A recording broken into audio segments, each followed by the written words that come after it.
Okay, so hello, assalamu alaikum students.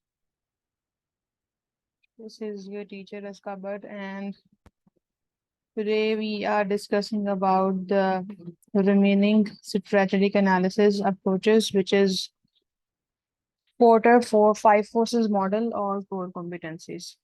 तो आज हमारा ये टॉपिक है। कल हम स्ट्रेटेजिक एनालिसिस की जो अप्रोच यूज करते हैं पेस्ट एंड स्वॉट के बारे में डिस्कस कर चुके थे, और बिजनेस स्ट्रेटजी, रेड ओशन और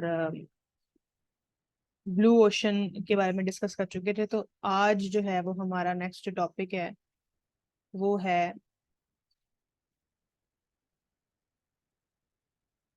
पोर्टर्स फाइव फोर्सेस मॉडल।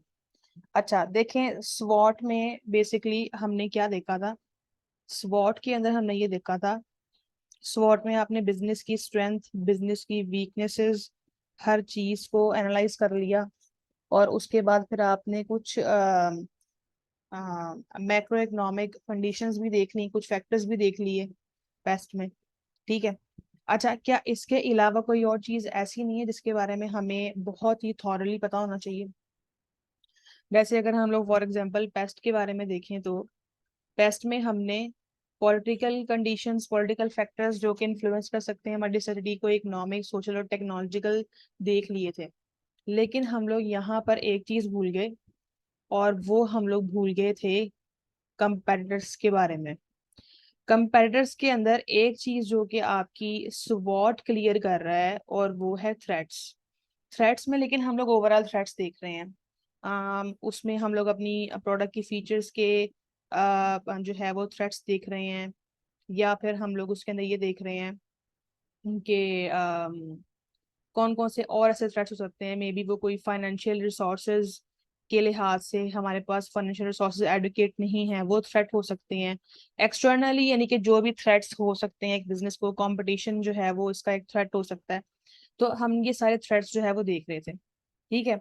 लेकिन अब हम इस पोर्टर फाइव फोर्सेस मॉडल के अंदर ना बेसिकली क्या देखेंगे, इस टेक्निक के अंदर हम ये देखेंगे कि कंपेटिटिव फोर्सेस और कौन कौन सी हैं। यानी कि अगर हम एक मार्केट के अंदर डील कर रहे हैं, ठीक है, हमने बिजनेस के विद इन जो उसकी स्ट्रेंथ और वीकनेसेस थी, और जो एक्सटर्नली हमारे लिए अपॉर्चुनिटी, जो थ्रेट्स अवेलेबल थ्रेट्स थे हमारे लिए, और पेस्ट में जो है वो फिर हमने ये देखा कि अगर आप किसी और फॉरेन कंट्री में जा रहे हो, या अगर फॉर एग्जाम्पल फॉरेन कंट्री में नहीं भी जा रहे हैं, आप किसी और सिटी में या किसी भी नई जगह पे अगर आप जा रहे हैं, और या अगर फॉर एग्जाम्पल आप अपनी कंपनी में ही रह के डिफरेंट टेक्नोलॉजिकल जो फैक्टर्स हैं, या फिर जो पॉलिटिकल फैक्टर्स हैं, उन सब चीज़ों को देख रहे हैं, तो उसमें ये चीज़ें कैसे यूजफुल होंगी, पेस्ट एनालिसिस जो है वो कैसे आपकी स्टडी के लिए यूजफुल होगा।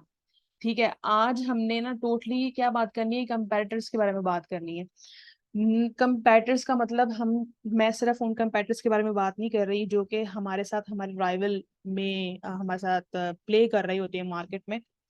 हम लोग यहाँ पे उन सारी फोर्सेस के बारे में बात करेंगे जो कि हमारे साथ compete कर रही हैं। ठीक है। हम उन सारी फोर्सेस के बारे में बात करेंगे। देखें, आप अपनी स्टडी लेकर आए, आपने स्ट्रेंथ और वीकनेसेस भी देख ली, अपनी कंपनी की थ्रेट्स भी देख ली, अपॉर्चुनिटीज भी देख ली, लेकिन क्या ये सब चीजें इनफ हैं? अगर एक स्ट्रेटजी को एनालिसिस कर रहे हो आप, तो क्या उसके एनालिसिस के लिए क्या ये दो अप्रोचेस, पेस्ट और स्वॉट, क्या इनफ है? नहीं। इसके अलावा आपने ये भी देखना है कि जिस मार्केट के अंदर आप डील कर रहे हो वहां पर और कौन सी ऐसी फोर्सेस हैं जो कि आपके साथ compete कर रही हैं, और वो आपकी स्ट्रेटजी को अनसक्सेसफुल बना सकती हैं। ठीक है। तो ये चीज भी हम लोग देखेंगे देखेंगे तो जब भी मैनेजर्स अपनी कोई भी न्यू स्ट्रेटजी को डेवलप करते हैं और उसको स्टैब्लिश करने की कोशिश करते हैं, तो वो ये चाहते हैं कि हमें कोई ना कोई कंपैरेटिव एडवांटेज मिले हमारे राइवल्स पे। ठीक है। और ये तकरीबन जो है वो थोड़ा बहुत मिलता जुलता पेस्ट के साथ भी है। और इस तरीके से आगे हम एक और अप्रोच के बारे में बात करेंगे, कोर कॉम्पिटेंसीज।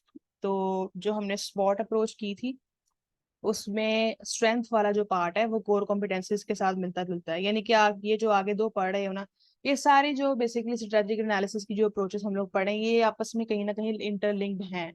ठीक है। तो ये चीज है। और बाकी पेपर्स के अंदर जो है वो फिर हम खुद से कोई भी चॉइस करके इन सब के बारे में बता के 20 मार्क का क्वेश्चन आपको, प्योरली फुल फ्लेज क्वेश्चन अगर स्ट्रेटेजिक एनालिसिस पे आता है, तो उसमें हम ये सारी अप्रोचेस के बारे में बता के और उस बिजनेस की कंडीशन के हिसाब से जो उसमें से सबसे ज्यादा बेस्ट है उसके बारे में हम लोग एंड पे अपना जो व्यू है वो हम लोग दे सकते हैं। अच्छा जी, तो 5 फोर्सेस मॉडल में जो सबसे पहले आपका कोई जो पहली फोर्स है बेसिकली, तो 5 फोर्सेस का मॉडल मॉडल का मतलब ये है कि ना 5 फोर्सेस हैं ऐसी जो कि आपके लिए प्रॉब्लम क्रिएट करेंगी, और अगर आप उनको ओवरकम कर लेते हो तो आप एक कंपैरेटिव एडवांटेज ले सकते हो। ठीक है, तो ये है इसका मतलब बेसिकली 5 फोर्सेस मॉडल का। पोर्टर 5 फोर्सेस मॉडल का, तो पोर्टर वो जिसने ये मॉडल बनाया है तो उसका नाम है, तो इसलिए उसका नाम यहाँ पे मैं ले रही हूँ पोर्टर्स 5 फोर्सेस मॉडल। अच्छा, तो ये जो 5 फोर्सेस मॉडल में जो पहली फोर्स है ना, एक सेकंड मैं यहाँ से अपने पेन का कलर चेंज कर लूँ। हाँ जी, ये जो आपके पास पहली फोर्स है ये है बैरियर्स टू एंट्री। अब बैरियर्स टू एंट्री पहली फोर्स है, ठीक है, जो कि आपके लिए प्रॉब्लम क्रिएट कर सकती है।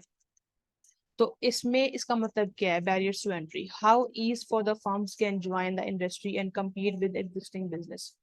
किसी भी बिजनेस के लिए, फॉर एग्जांपल अगर मैं एक मोबाइल फोन की कंपनी ओपन करना चाहती हूँ, तो मैं एक बार जो है वो मार्केट जो कि पूरी मोबाइल फोन की है, जैसे ओप्पो है और सैमसंग है, डिफरेंट मोबाइल फोन्स है, ठीक है, वो जितने भी मोबाइल फोन्स की जो कंपनी है, बिजनेसेस हैं बेसिकली, ठीक है, उनके साथ compete करना, क्या उनको ज्वाइन करना और उनके साथ इजीली जाकर उनके साथ compete करना, क्या ये आसान है? ठीक है, ये चीज को सेस करना जो है वो हम यहाँ सीखेंगे, और इस बैरियर्स टू एंट्री के अंदर क्या क्या चीजें आ रही होती हैं। अच्छा, बैरियर्स टू एंट्री, अगर आप किसी बिजनेस के अंदर एंटर, किसी मार्केट के अंदर एंटर कर रहे हो, किसी इंडस्ट्री के अंदर एंटर कर रहे हो, ठीक है, तो उसमें सबसे फर्स्ट पे पहले आप ये देखोगे कि उस इंडस्ट्री के अंदर, ठीक है, उस इंडस्ट्री के अंदर जिस इंडस्ट्री में आप डील कर रहे हो वहां पर इकोनॉमीज ऑफ स्केल जो है वो लो है या फिर हाई है। ठीक है, देखो अगर आप किसी ऐसे इंडस्ट्री में जा रहे हैं जहां पर उस इंडस्ट्री से रिलेटेड जितनी भी बिजनेसेस हैं वो सारे के सारे लो इकोनॉमी ऑफ स्केल अचीव कर रहे हैं, तो इसका मतलब है कि ये आपके लिए बैरियर है फिर एक किस्म का। क्यों? क्योंकि आपको पता है कि जब दूसरी इंडस्ट्रीज में इस इंडस्ट्री के अंदर जो दूसरे बिजनेसेस हैं, जब उनको इतना लो इकोनॉमी ऑफ स्केल अचीव हो रहा था, तो इट मीन्स कि वो फिर आपके लिए एक बहुत ही बड़ा डिमोटिवेशन फैक्टर है। इट्स मीन कि फिर आपको किसी और इंडस्ट्री की तरफ जाना चाहिए। तो ये हम कह सकते हैं कि इस पॉइंट की वजह से उस इंडस्ट्री के अंदर जाना हमारे लिए, एंट्री करना एक बैरियर है। अच्छा, फिर उसके बाद जो सेकंड इसका है कि technology related to enter the industry is relatively cheap. के फॉर एग्जांपल अगर उस इंडस्ट्री के अंदर एंटर होने के लिए उससे रिलेटेड जो टेक्नोलॉजी है वो बहुत ज़्यादा चीप है, ठीक है, बहुत ज़्यादा चीप जो है वो टेक्नोलॉजी यूज हो रही है। तो इसका मतलब ये है कि अगर आप उस इंडस्ट्री के अंदर जाते हो, ठीक है, और उस इंडस्ट्री के अंदर डील करते हो, तो वहां पे जो टेक्नोलॉजिकल प्रोडक्ट्स जो आप यूज कर रहे हो, वो चाहे कोई मशीनरी भी हो सकती है, ठीक है, वो मशीनरी जो आप यूज कर रहे हैं उसको चेंज करना बहुत चीप है। यानी कि तो दूसरे बिजनेस है ना वो बड़ी जल्दी उसको चेंज कर लेते हैं, टेक्नोलॉजी है ही बड़ी चीप वहां पे। ठीक है, तो इसका मतलब क्या है कि फिर यहाँ पे आपको कंपैरेटिव एडवांटेज कम मिल सकता है। क्यों? क्योंकि फिर दूसरे बिजनेसेस भी बहुत ही जल्दी और तेजी के साथ टेक्नोलॉजी को इम्प्रूव कर लेंगे, क्योंकि टेक्नोलॉजी बहुत ज़्यादा चीप है, और आपके लिए फिर उनके साथ compete करना में भी इन सम सिनेरियोज डिफिकल्ट हो जाएगा। तो ये भी एक रीज़न है कि ये एंट्री का एक बैरियर है। ठीक है, तो ये हम लोग पहली फोर्स के बारे में पढ़ रहे हैं जो हमें रेस्ट्रिक्ट करेगी, या जो हमें ये डिसीजन लेने में हेल्प करेगी कि हमने इस इंडस्ट्री में एंटर होना भी है या फिर नहीं होना। हमने इस इंडस्ट्री के अंदर अपनी जो एक स्ट्रेटजी लेके चल रहे हैं वो हमने वहां पे अप्लाई करनी भी है या फिर नहीं करनी। ठीक है, स्ट्रेटजी बेसिकली क्या है, आपके लॉन्ग टर्म एम्स है, या आपका कोई भी बिजनेस का जो फॉर एग्जाम्पल अगर आपका कोई नया बिजनेस भी है तो वो भी उसको भी सक्सेसफुल बनाने के लिए जो आप एक सेट ऑफ कह सकते हो कि आप एक एम्स सेट कर रहे होते हैं एक स्ट्रेटजी को अचीव करने के लिए, तो वो उस सक्सेस को अचीव करने के लिए तो वो आपकी स्ट्रेटजी ही होती है। अच्छा, इसके बाद जो आपका नेक्स्ट टॉपिक है, distribution channels are easy to access. यानी कि डिस्ट्रीब्यूशन चैनल्स, यानी कि डिस्ट्रीब्यूशन चैनल्स क्या होते हैं? डिस्ट्रीब्यूशन चैनल्स मींस के इसको आप यूज कर रहे हो अपनी प्रोडक्ट को डिस्ट्रीब्यूट करने के लिए, ठीक है। तो अब वो वेयर हाउसेस भी हो सकते हैं, वो डिफरेंट जो है वो आउटलेट्स भी हो सकते हैं, ठीक है। ये होल सेलर बेसिकली मैंने बोलना था, होल सेलर हो सकते हैं वो, ठीक है। और आप डिफरेंट जो है वो स्टोर्स हो सकते हैं, ठीक है। और डिफरेंट जो है वो आउटलेट्स भी हो सकते हैं, मतलब ये डिफरेंट चीजें जहाँ पे भी आप अपनी प्रोडक्ट सेल कर रहे हो ना, जिस भी चीज के थ्रू, जिस भी जगह प्लेस के थ्रू, जिस भी चैनल के थ्रू, तो वो आपके डिस्ट्रीब्यूशन चैनल्स कहलाएंगे। तो अगर डिस्ट्रीब्यूशन चैनल्स को अगर फॉर एग्जांपल एक्सेस करना बहुत ज़्यादा इजी है, तो इट मींस कि इसकी वजह से भी आपको कंपैरेटिव एडवांटेज नहीं मिलेगा, क्योंकि फिर दूसरे लोगों के लिए भी जो है वो बहुत ज़्यादा इजी होगा। अच्छा, फिर उसके बाद जो है वो फॉर एग्जांपल के वहाँ पे जो प्रोडक्ट डिफरेंशिएशन की जो इम्पोर्टेंस है ना, वो बहुत लो है। यानी कि अगर वहां पे अगर आप कोई एक नई प्रोडक्ट निकाल कर लेकर आते हो, लेकिन वो लोगों की नजर में इतनी इंपॉर्टेंट नहीं है वो। फॉर एग्जांपल जैसे अगर आप देख लेंगे तो बहुत सारी कंपनी इस तरह की हैं जो कि जूस के अंदर डिफरेंट फ्लेवर्स लेके आती हैं, लेकिन बहुत सारे फ्लेवर ऐसे होते हैं कि कोई ट्राई भी नहीं करता। जैसे अगर आप फॉर एग्जांपल लेस का भी देख लेना, तो वो कुछ ना कुछ ऐसे नए से फ्लेवर लेके आती है जो कि आज से पहले किसी और ने नहीं निकाले होते। पेपरिका और भी पता नहीं काफी सारे हैं, वैसे मुझे पेपरिका के बारे में पता है क्योंकि वो मेरा फेवरेट है।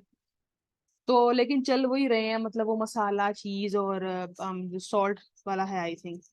तो यानी कि अगर आप वहां पे कोई ऐसी प्रोडक्ट लेकर भी आते हो ना जो बिल्कुल एक टेस्ट में अलग है, या फिर शायद वो पहले से आज से पहले किसी ने उसको इंट्रोड्यूस नहीं करवाया, तो तब भी उस प्रोडक्ट की कोई इम्पोर्टेंस ही नहीं है ना मार्केट के अंदर, लोग फिर भी उसको परचेज नहीं कर रहे हैं। तो अगर आप देखें भी तो आपको अपने गली नुक्कड़ में जो शॉप्स खुली होती है ना, वहां पे आपको ये 3 फ्लेवर नजर आते हैं लेस के, लेकिन अगर आपने वो कोई पेपरिका और ये वो बड़े बड़े स्टोर से मिलती है, वो इजीली एक्सेसिबल नहीं है क्योंकि लोग उसको ज्यादा परचेज करते ही नहीं है, ठीक है। तो अगर वो कोई ऐसी इंडस्ट्री है जहां पर कोई प्रोडक्ट डिफरेंशिएशन करते भी हो तो उसकी कोई इंपॉर्टेंस नहीं है, तो फिर ये भी जो है वो प्रॉब्लम है। क्यों? क्योंकि प्रोडक्ट डिफरेंशिएशन करना बहुत इंपॉर्टेंट है, क्योंकि इसी तरीके से आप अपने कस्टमर्स की जो अटेंशन है उसको रिटेन कर सकते हो for the long period of time. लेकिन अगर वहां पे प्रोडक्ट डिफरेंशिएशन की कोई इंपॉर्टेंस ही नहीं है, तो इट मीन्स कि फिर आपके लिए ये बिजनेस शायद ज्यादा सक्सेसफुल ना होगा, या फिर ये जो इंडस्ट्री के अंदर जाना आपके लिए ज्यादा सक्सेसफुल नहीं होगा। तो इसलिए ये भी एक बैरियर है आपकी एंट्री के लिए, ठीक है। चलें जी, तो ये हमारी पहली फोर्स हो गई। तो हमने 5 फोर्सेस के बारे में पढ़ना है।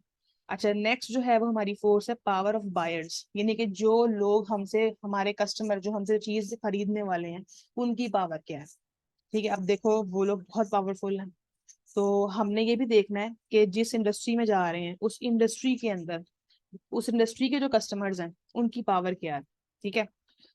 तो power that customers have over the producing the industry, ठीक है। कि कस्टमर्स की पावर जो इंडस्ट्री वो प्रोडक्ट प्रोड्यूस कर रही है उससे ज्यादा है। अब जो बायर की पावर है वो कब कब इंक्रीज होती है? देखो, बायर की पावर के इंक्रीज होने का मतलब क्या है? जैसे अगर आप किसी ना छोटी सी शॉप में चले जाएं, किसी बाजार में चले जाएं, तो वहां पे क्या होता है कि अगर आप दुकानदार के पास जाते हैं अपनी अम्मी के साथ और वो कहता है कि जी ये ड्रेस जो है वो बाजी आपको हम 4,000 का देंगे, तो क्या होता है, आपकी मम्मा कहती नहीं मैंने इतने का परचेज नहीं करना, वो बाहर जाती हैं, वो पीछे से वादा लगाते हैं और वो फिर उस प्राइस टैग पे कहीं ना कहीं पहुंच जाते हैं जो शायद दोनों के लिए, ये चले शॉपकीपर के लिए नहीं, आपकी मम्मा के लिए ज्यादा बेटर हो, ठीक है। तो उसकी ये हम कह सकते हैं कि जी ऐसी मार्केट के अंदर जो हमारे कस्टमर्स है ना, उनकी पावर बहुत ज्यादा है, ठीक है। तो इससे क्या होता है कि जब कस्टमर की पावर इंक्रीज हो जाती है ना, तो उससे फिर प्राइस के अंदर बहुत ज्यादा प्रॉब्लम आता है, और फिर उसके बाद बिजनेस की प्रॉफिटेबिलिटी के ऊपर बहुत ज्यादा प्रॉब्लम आ रहा होता है, ठीक है। और अगर कस्टमर्स की पावर ज्यादा है, तो अगर आपके प्रोडक्ट ने किसी न किसी तरीके से उनकी किसी चीज को जो है वो डैमेज कर दिया, फॉर एग्जाम्पल कोई एक ऐसी इंडस्ट्री है जहाँ पे कस्टमर की पावर बहुत ज्यादा है, तो अगर आपका कोई प्रोडक्ट यूज करने से, कोई क्रीम लगाने से उनकी स्किन को कोई प्रॉब्लम हो गया है, या कुछ इस तरीके से कोई ऐसी प्रॉब्लम क्रिएट हो गई है, तो इट मीन्स कि फिर आपके लिए बहुत ज्यादा प्रॉब्लम क्रिएट होगी गवर्नमेंट की तरफ से, और आपके लिए एक बहुत बड़ी बैड पब्लिसिटी भी हो सकती है या मीडिया की तरफ से, ठीक है। तो इसलिए जो कस्टमर्स है ना, उनकी पावर जो अगर ज्यादा हो, तो ये भी एक ऐसी चीज है जिसकी वजह, ये भी एक पावर ऑफ बायर जो है, ये भी आपको फोर्स, ये भी एक ऐसी फोर्स है जो कि आपको ये सोचने पे मजबूर कर देगी कि आपने इस इंडस्ट्री में एंटर होना है या नहीं होना। अच्छा, अब बायर की जो पावर है वो इंक्रीज कब होती है, ठीक है। अब जैसे हम लोग बोल सकते हैं कि अगर वो फर्म, उस इस इंडस्ट्री के अंदर बहुत सारी स्मॉल सप्लाइंग फर्म्स हैं, ठीक है, छोटी छोटी सी फर्म्स हैं या छोटी छोटी कॉटेज इंडस्ट्रीज हैं, ठीक है, जो कि वो प्रोडक्ट बना रही हैं, ठीक है, और वहां पर जो है वो एक ही प्रोडक्ट बहुत सारी फर्म्स बना रही हैं।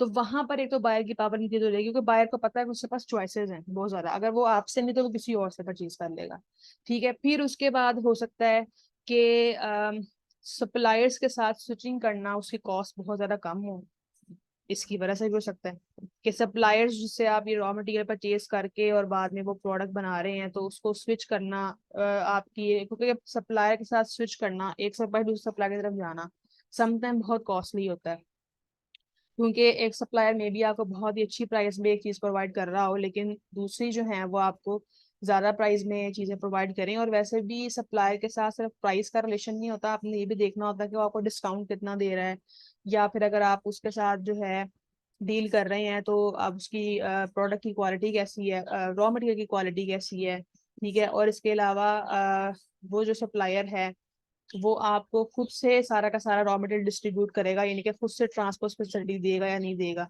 तो ये कुछ चीजें हैं, और वो आपको कितने टाइम तक ऑर्डर प्रोवाइड कर देगा, टाइम की भी एक बहुत ज्यादा प्रॉब्लम होती है। तो यानी कि डिफरेंट चीजें जो है ना वो हमने देखनी होती है, ये सब चीजें इसकी कॉस्ट में आती हैं। ठीक है, कॉस्ट में अब सिर्फ रॉ मटेरियल की प्राइस ही नहीं आ जाती कि हम कहें कि जी रॉ मटेरियल की कॉस्ट इतनी है और उसकी इतनी है।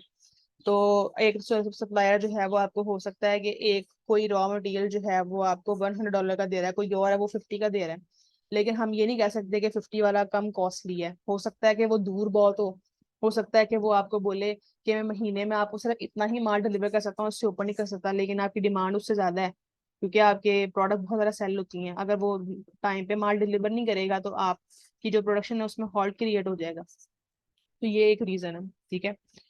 अच्छा, इसके बाद buyers can easily buy from other suppliers, तो मतलब दूसरे सप्लायर से इजीली बाय कर सकते हैं, तो ये भी एक है पावर की, मतलब बायर की पावर जो है वो उससे इंक्रीज हो जाएगी। अच्छा, चलें जी, इसके बाद नेक्स्ट पे आ जाते हैं। अच्छा, नेक्स्ट जो हमारे पास पावर है ना, यानी कि जो हमारे पास तीसरी फोर्स है, वो है पावर ऑफ सप्लायर, सप्लायर की पावर। ठीक है, अब ये भी सेम वैसे ही है। वहां पे जैसे बोलते हैं ना, कस्टमर हमसे ऊपर थे, यहाँ पे सप्लायर हमसे ऊपर है। अब ये सप्लायर जो है वो हमसे ऊपर है। अब ये चीज भी आपको बहुत ज्यादा, ये चीज भी आपको ये एनालाइज करने में हेल्प देगी अपनी स्ट्रेटजी को, कि अगर आप किसी कोई न्यू प्रोडक्ट निकालने वाले हो, ठीक है, तो उसके लिए अगर आप ये यूज करते हो पोर्टर 5 फोर्सेस मॉडल, तो उसमें अब जब ये देखोगे ना पावर ऑफ सप्लायर, कि अच्छा यार ये प्रोडक्ट तो मैं लेकर आने वाला हूँ, लेकिन इस प्रोडक्ट के अंदर, ये जिस इंडस्ट्री में मैं जाने वाला हूँ, इस इंडस्ट्री के अंदर जो सप्लायर है ना उनकी पावर बहुत ज्यादा है, और उससे मुझे ये प्रॉब्लम हो सकती है। अगर मैंने इस प्रोडक्ट को बनाया, इसको कंटिन्यू रखा, तो मुझे ये प्रॉब्लम हो सकती है। तो यानी कि ये आप बेसिकली, ये स्ट्रेटेजिक एनालिसिस का मतलब ही ये है कि जो आप सैलरी लेकर आने वाले हैं ना, या आप उसकी प्लानिंग कर रहे हैं, ये सारी अप्रोच हम लोग यूज कर रहे हैं उसको एनालाइज करने में, कि हम ये करें या फिर ना करें। हम उसको डिफरेंट एस्पेक्ट से देख रहे हैं अपनी सैलरी को, हम उसको अपनी स्ट्रेंथ से भी मैच कर रहे हैं, अपनी वीकनेस से भी मैच कर रहे हैं स्वॉट में, ठीक है, थ्रेट्स और अपॉर्चुनिटीज को भी देख रहे हैं। फिर उसके बाद पेस्ट में हम लोग जो है वो पॉलिटिकल फैक्टर, वो जो जितनी भी चीजें हम लोगों ने पढ़ी वो सारी देख रहे हैं, और हम लोग अब पोर्टर्स के 5 फोर्सेस मॉडल के अंदर अब ये वाली फोर्सेस भी देख रहे हैं, ठीक है। तो ये सब चीजें इस तरीके से काम कर रही हैं। अच्छा, पावर ऑफ सप्लायर के अंदर जो है, अब कब कब जो है वो इंक्रीज होगी। अब ये तो मैं पता है ना, सप्लाई पावर सप्लायर की होती है, तो इंक्रीज कब होगी, यानी कैसे कौन से सिनेरियोज होंगे जिसमें इसकी पावर इंक्रीज हो जाएगी। ठीक है, तो सबसे पहले जो है वो ये है कि for example cost of switching बहुत ज्यादा हाई हो। तो कॉस्ट ऑफ स्विचिंग के बारे में अभी मैंने बहुत डिटेल में ऊपर डिस्कस किया है। तो अगर एक सप्लायर से दूसरे सप्लायर की तरफ जाना बहुत ज्यादा, स्विचिंग कॉस्ट ऑफ स्विचिंग बहुत ज्यादा हाई है, तो उससे प्रॉब्लम हो सकती है। जैसे फॉर एग्जांपल माइक्रोसॉफ्ट कंप्यूटर्स का मैक्स में जाना। जैसे आप वो पता है कि जो मैकबुक है वो बहुत ज़्यादा एक्सपेंसिव है, और लेकिन जो माइक्रोसॉफ्ट कंप्यूटर्स है वो बहुत ज़्यादा इजी है परचेज करना, और मतलब प्राइस बहुत कम है इसकी। तो एक ये मतलब अगर for example switching cost high है, अगर आप माइक्रोसॉफ्ट कंप्यूटर से मैक्स में जाना बहुत ज़्यादा हाई है, तो फिर इसलिए आप माइक्रोसॉफ्ट कंप्यूटर्स को ही यूज़ करोगे, उसके सप्लायर के साथ ही डील करोगे। तो इससे आपको एक्सप्लॉइट भी किया जा सकता है थ्रू सप्लायर। अब एक्सप्लॉइट किस तरीके से आपको कर सकता है, अपनी मर्जी की प्राइजेस कह सकता है आपको, या आपको डिस्काउंट नहीं देगा, या डिफरेंट चीजें इस तरह की हो सकती हैं। अच्छा, जरा डिस्काउंट प्रोवाइड नहीं करेगा, ठीक है। बल्कि बाकी तो सप्लायर्स की कोशिश यही होती है कि हम जितना चाहे ना, जितना हो सके ना, फ्लेक्सिबल एनवायरनमेंट क्रिएट करें बायर्स के लिए। तो उससे ये होगा कि हमारी सप्लाई ही इंक्रीज होगी, ठीक है। लेकिन जब सप्लायर के पास कोई ना कोई एज आ जाता है ना ऐसा, जहाँ पे वो पावरफुल हो जाता है बायर से ज्यादा, तो फिर वो इस तरह की प्रॉब्लम्स भी क्रिएट करता है। तो यही चीज जो है वो हम लोग देख रहे हैं कि, और ये सब जगह नहीं होता है, किसी किसी इंडस्ट्री में आपको मिलेगा। तो इसलिए जिस इंडस्ट्री में आप जाने वाले हो, अगर वहां पे ये प्रॉब्लम है तो फिर मत जाओ। चले। अच्छा, अब यहाँ पे एक ये भी हो सकता है, एक और भी प्रॉब्लम हो सकती है इसकी वजह से सप्लायर आप पे हावी हो सकता है basically. Brand being sold is very powerful. देखो अगर कोई मतलब कैडबरी डेयरी मिल्क चॉकलेट है, ठीक है, या फिर कोई भी मशहूर रेस्टोरेंट है जो किसी एक पर्सन से रॉ मटेरियल परचेज करते हैं, ठीक है, और उनको पता है कि ये रॉ मटेरियल की क्वालिटी बहुत अच्छी है और इसकी वजह से ही हम लोग इतने सक्सेसफुल हैं, तो वो रिस्क नहीं ले सकते उस सप्लायर को छोड़ने का, या उसको स्विच करने का, या उनकी बात ना मानना है उनसे। उनसे बेसिकली वो रिलेशंस जो है ना वो बिगाड़ नहीं सकते।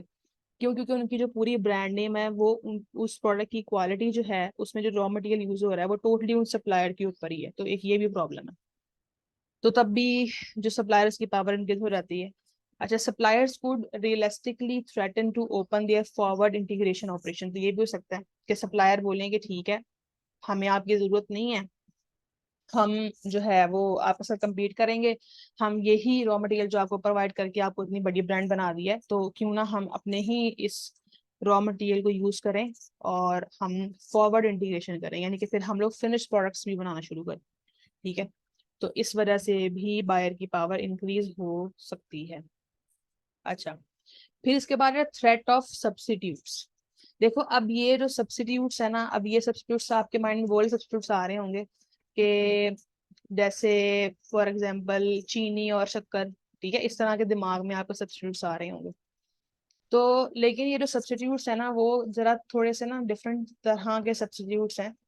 तो ये डिफरेंट तरह के सब्सिट्यूट्स जो हैं वो इस तरीके से हैं, जैसे फॉर एग्जांपल ये पुराने वक्तों में एंटीना यूज करते थे हम लोग अपने घरों में।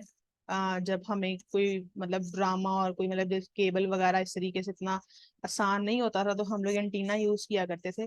लेकिन अब क्या हुआ कि टेक्नोलॉजी बहुत ज़्यादा बढ़ गई और आप बड़ी आसानी के साथ अपने जो आपकी एलईडी है उसके अंदर आप वाईफाई लगा सकते हो, और आप इजीली वाईफाई के थ्रू यूट्यूब पे जितनी मर्जी आप वीडियोस देखें, तो उनकी जो है वो एक चीज कह लो कि वजूद खत्म हो चुका है, बड़ी सदियों से खत्म हो गया। तो यानी कि न्यू टेक्नोलॉजी की वजह से दूसरे ऑप्शंस का अवेलेबल हो जाना।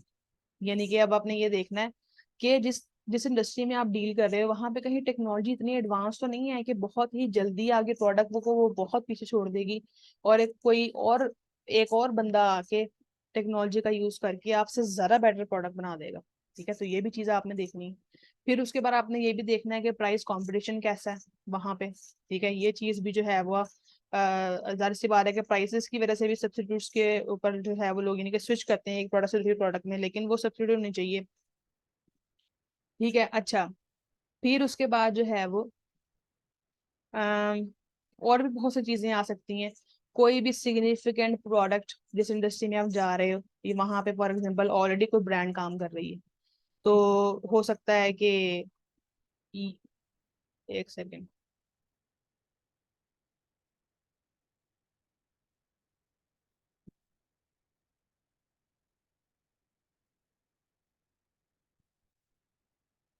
अच्छा, तो एक ये भी चीज आ सकती है, जैसे देखें अब यहाँ पे आप ये वाले पैराग्राफ को, ये जो 3 लाइंस हैं, ये वाली, ये वाली और ये वाली, अगर इसको आप देखें, any significant product leads to a switch in a customer spending on mobile phones by young people reduces the available cash they have to spend on clothes.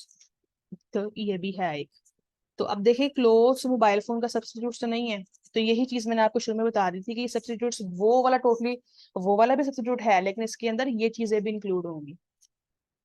तो ये सब्स्टिट्यूट तो नहीं है क्लोथ और मोबाइल फोन एक दूसरे का, ठीक है। लेकिन जिस जिस भी जगह पे आप डील कर रहे हैं, उस जगह पे अगर कोई और ऐसा थ्रेट आ जाए, कोई एक ऐसी प्रोडक्ट आ जाए कि लोग उसके पीछे क्रेजी हो जाएं और वो उस चीज को परचेज करें और आपकी चीज जो है वो परचेज ना कर रहे हो, तो ये भी एक रीजन है जिसकी वजह से आपको थ्रेट हो सकता है। यानी कि ये भी एक फोर्स है जो कि आपको प्रॉब्लम, आपके प्रॉब्लम क्रिएट कर सकती है। चलेंगे। अच्छा, इसके बाद जो है वो नेक्स्ट हमारे पास जो फोर्स है वो है कंपैरेटिव राइवलरी। तो ये तो बहुत आसान है, इसको तो आपको नाम से पता चल गया होगा। अच्छा, तो बहुत सिंपल है ये, इसके बारे में तो आई थिंक आपको बहुत ही इजीली पता चल भी जाएगा। तो इसके अंदर जो है वो सिर्फ ये बेसिकली यही है।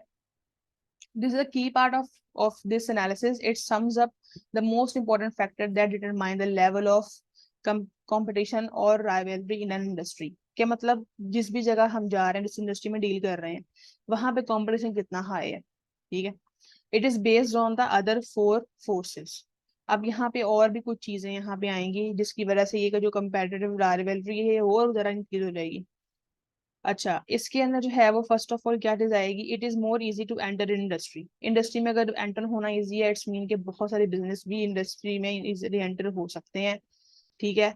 और there is threat of substitute products, एक ये भी है problem. Supplier have much power और बायर्स हैव मच पावर।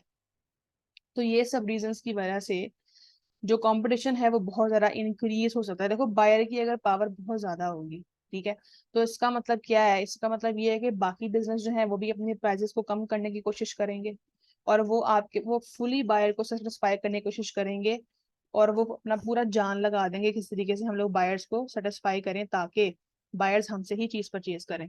तो इस तरीके से कंपटीशन इंक्रीज होगा, ठीक है। तो ये चीजें इस तरीके से उसके साथ जाकर अब वो हो रही हैं, लिंक हो रही हैं। अच्छा, इसके बाद कुछ और चीजें भी हैं, फॉर एग्जांपल के there are large number of firms with similar market share, ठीक है। यानी कि बहुत बड़ी फार्म है और सबका तकरीबन सेम सेम मार्केट शेयर है, एक ये भी रीजन हो सकती है। या फिर वहां पर फॉर एग्जांपल के जो इकोनॉमीज ऑफ स्केल, वहां पे जो फिक्स कॉस्ट है वो बहुत ज्यादा हाई है, उस इस इंडस्ट्री के अंदर जाना जाने के लिए वहां की जो फिक्स कॉस्ट है वो बहुत ज्यादा हाई है, या वहां पे बहुत ज्यादा स्लो मार्केट ग्रोथ है, ठीक है। एक ये भी जो है वो रीजन हो सकती है।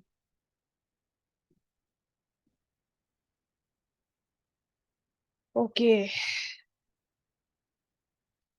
अब ये हमारे पास जो है वो फोर्सेस थी सारी की सारी।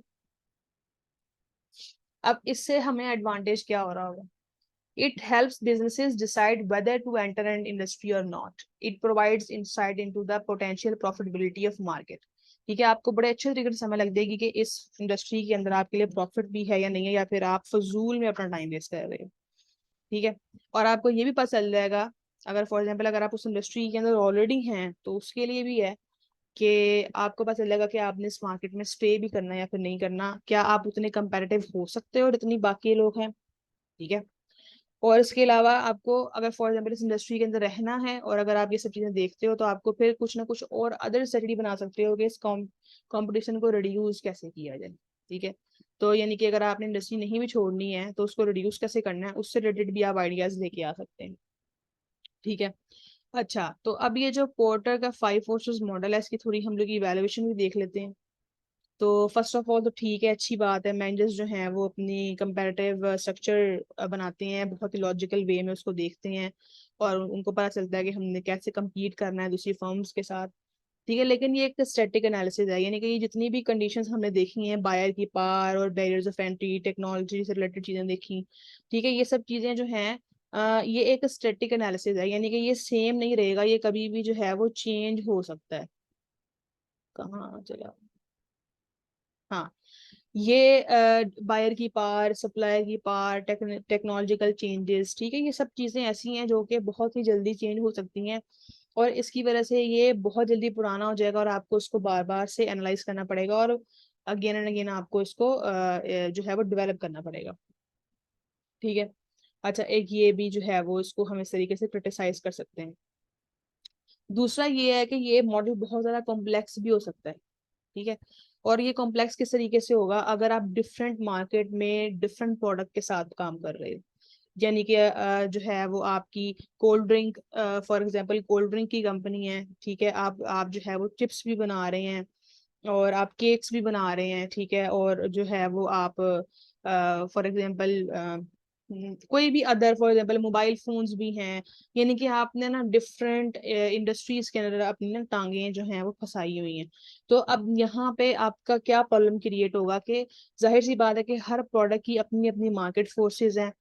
कोल्ड ड्रिंक्स की अपने बैरियर्स होंगे, बैरियर्स टू एंट्री, वहां के पावर, सप्लायर की पावर कुछ और है, बायर की पावर कुछ और है, ठीक है, वहां पे जो कंपटीशन है वो कुछ और है।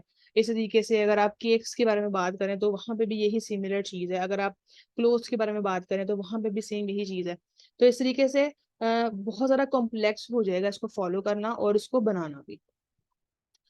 तो यहाँ पे अब आप देख भी सकते हो, पिक्चर जो है वो मैंने आपके साथ शेयर की हुई है, थ्रेट ऑफ न्यू एंट्रेंट्स। तो यहाँ पे ये बार्गेनिंग पावर ऑफ बायर्स और ये सप्लायर की बार्गेनिंग पावर्स और ये थ्रेट ऑफ सब्स्टिट्यूट प्रोडक्ट्स और थ्रेट ऑफ न्यू एंट्रेंट्स, यानी कि जो राइवल होते हैं यहाँ पे, जो आपके कंपेटिटर्स होते हैं।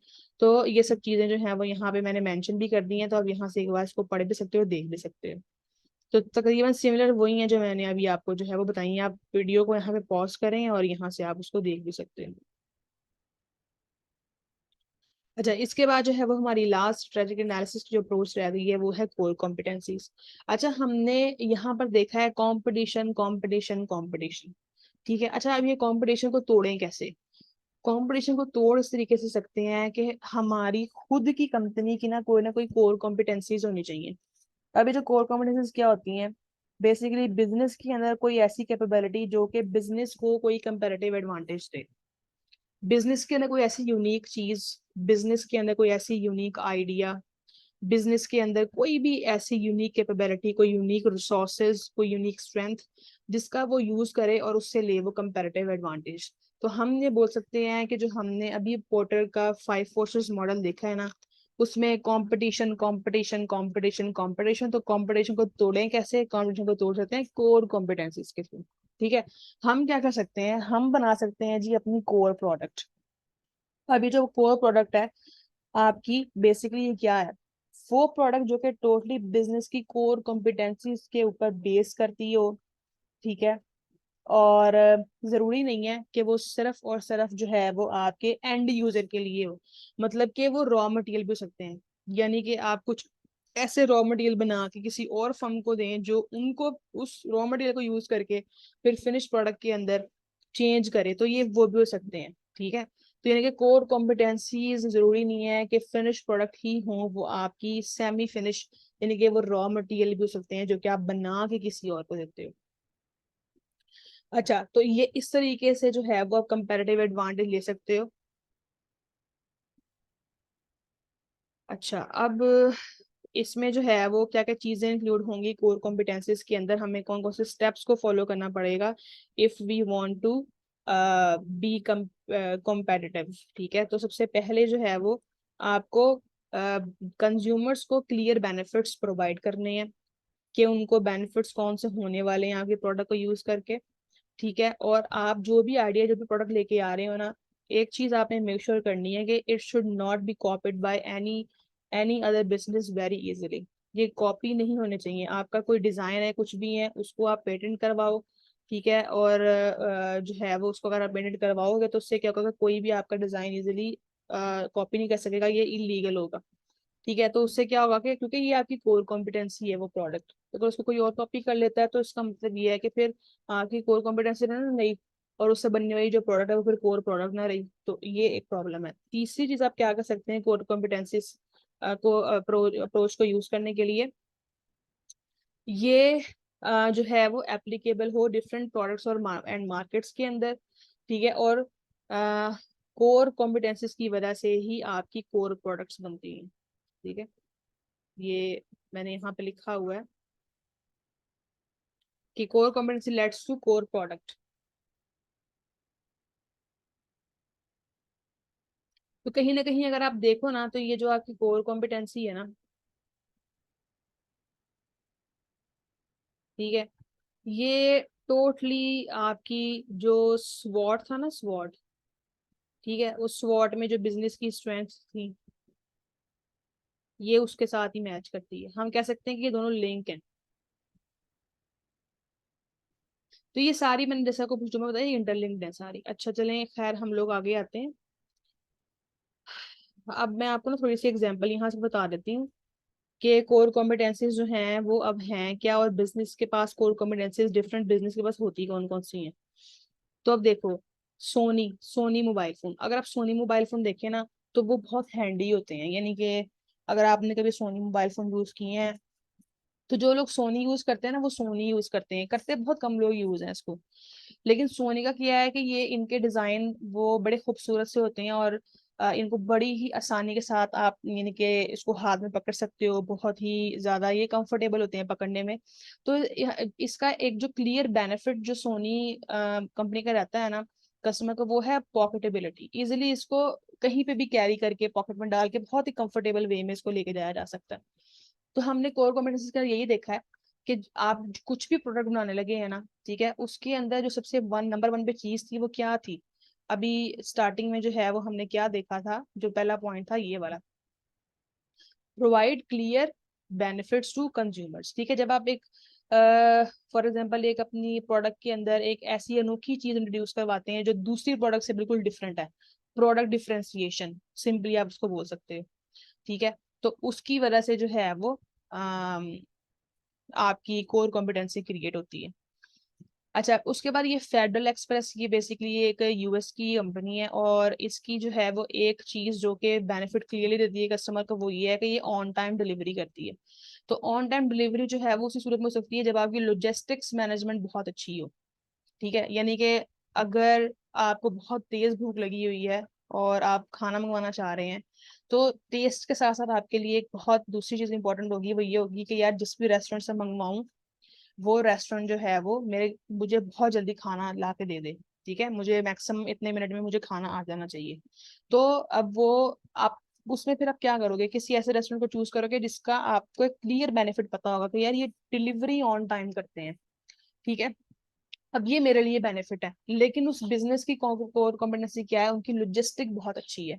ये ठीक है, अगर हम लोग रेस्टोरेंट के बारे में बात करें तो उसका डिलीवरी सिस्टम बहुत अच्छा है। अब जैसे अगर आप देखें तो जो डोमिनोज कंपनी है, यानी कि जो डोमिनोज ये पिज्जा वगैरह जो बनाते हैं, डोमिनोज रेस्टोरेंट। अब डोमिनोज की एक बहुत अच्छी एक स्ट्रेटजी है कि वो अपने जितने भी रेस्टोरेंट्स वगैरह यानी कि जो वो अपना ओपन करते हैं ना, उन्होंने हम हर एक एरिया को टारगेट किया हुआ है। फॉर एग्जाम्पल अगर हम लोग फैसलाबाद के बारे में बात कर लें, रेलवे लाइंस के बारे में, ये एक एरिया है, तो उन्होंने बिल्कुल सेंटर में अपना रेस्टोरेंट ओपन किया हुआ है। वो सेंटर में रेस्टोरेंट ओपन करने की जरूरत क्या है, उसकी उसकी रीजन क्या है। अगर आप एक एरिया को टारगेट करते हो, फॉर एग्जाम्पल कि आप कहते हो कि मैंने जो है वो कोहिनूर को टारगेट किया है, तो आप कोहिनूर के बिल्कुल दरमियान में अपना रेस्टोरेंट खोलें। उससे क्या होगा, उसके इर्द गिर्द जितने भी इलाके हो गए, people's colony number 1, people's colony number 2, या डी ग्राउंड वगैरह, ये जितनी भी इस तरह की जगह जो कि बिल्कुल नजदीक नजदीक है, ठीक है, वहां से डिलीवरी लेके जाना बहुत आसान हो रहता है। ठीक है, बजाय ये कि आप किसी एरिया के बिल्कुल नुक्कड़ में बैठे हुए हो, तो वो ज्यादा डिफिकल्ट हो जाएगा। तो ये एक स्ट्रेटजी ही बनाई जाती है बेसिकली, और यही कहीं ना कहीं आपकी कोई एक कोर कॉम्पिटेंसी होती है जो कि आपको दूसरी कंपनी से बिल्कुल अलग बनाती है। ठीक है, तो ये कुछ आगे भी हैं, ये अब आप जो है वो खुद ही इसको देख लें, तो आई थिंक आपको पता चल चुका होगा कि ये क्या है। और इसी तरीके से ना, ये एक यूनिवर्सिटी है, और उसकी कुछ कोर कॉम्पिटेंसेस जो है वो यहाँ पे डिस्कस की हुई हैं। और कोर कॉम्पिटेंसेस जो है वो सिर्फ एक ही चीज़ के ऊपर बेस नहीं करती, इसमें आपकी मिशन अलाइनमेंट, आपकी लीडरशिप कैसी है, आप काम को कैसे मैनेज करते हो, ठीक है, आपकी कम्युनिकेशन कैसी है अपने जो सब सबॉर्डिनेट्स हैं उनके साथ, और आप कोलैबोरेशन कैसे करते हो, कैसे कैसे दूसरे लोगों के साथ जो आके बेसिकली ऑर्गेनाइजेशंस के जो ऑब्जेक्टिव्स हैं उसको अचीव करने के लिए आप किस तरीके से दूसरे वर्कर्स के साथ कोलैबोरेट करते हो। तो ये सब चीजें जो हैं वो मिलके, और ये सब चीजें आपकी कोर कॉम्पिटेंसीज के अंदर आती हैं। अच्छा, अगर आपकी कोर कॉम्पिटेंसी, आप कहते हैं जी हमारे पास है एक कोर कॉम्पिटेंसी, मतलब आपने अभी डेवलप, एक तो होता है ना कि आपने डेवलप नहीं किया, आपने डेवलप करनी है। एक होता है कि आपके अंदर ऑलरेडी जो है वो कोर कॉम्पिटेंसी है, ठीक है, तो उसका उसको भी आपने सिर्फ एज इट इज नहीं छोड़ देना, उसके लिए भी आपने कुछ एक्शंस करने हैं।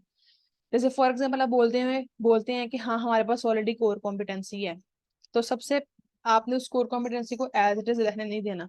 आपने उसको आइडेंटिफाई करना है कि आपकी कोर कॉम्पिटेंसी है क्या। फिर आपने ये देखना है कि उसको और डेवलप कैसे किया जाए। फिर उसको ये देखना है कि उसको हर कॉम्पिटेंसी को इम्प्रूव कैसे किया जाए, ठीक है, यानी कि ये एक कंसिस्टेंट स्ट्रगल है।